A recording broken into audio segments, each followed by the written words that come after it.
Okay, one more time, and I'm going to speak a lot louder because I noticed my video was very quiet when I played it back to me. I'm Roberta McKay. The ones that we've been using lately are by an anthropologist by the last name of Park, who divided the basic needs or basic needs for a society, and the students had to list four things. The first one was food and drink. So I would point to my stomach and go food and drink. And this was also sustenance. And students could either put sustenance or food and drink, whichever they were comfortable with. The second one was protection from the elements. They could write that, or they could put down clothing and shelter. Clothing and shelter. And usually that clue gave them what to write. Number 3 is a way to reproduce the society. This one is a little bit harder, so I made a heart, put it right by my heart.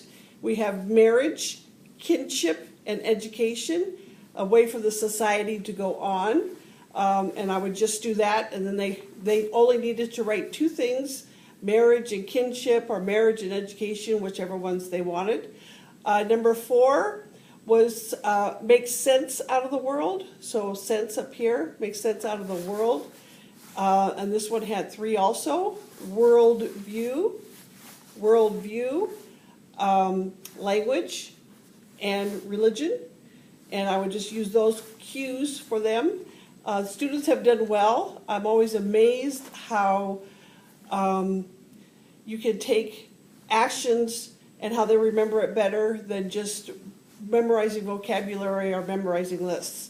I also did this in high school when we studied the 5 pillars of Islam.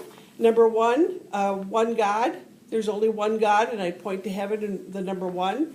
Number 2, pray 5 times a day. I put the 5 right by my heart, 5 fingers. Pray 5 times a day. Number 3, give alms to the poor. Alms or your alms, you're giving to charity. Number 4, hit the stomach, fasting during Ramadan. Fasting during Ramadan. And number 5, pilgrimage to Mecca. Pilgrimage to Mecca. That one is in order from the top to the bottom. Something I learned in quantum learning. Our students also have 8 keys of success where we have motions for them. You put V for values, A for actions, put it together for integrity. Failure leads to success. Speak with good purpose. This is it. Commitment. Ownership. Flexibility. And then they stand on 1 foot for balance. So we use that throughout the school for the 8 keys, definitely, to get them to remember the 8 keys. And then I've done it for like I said, for school kids when we've had to learn lists, especially.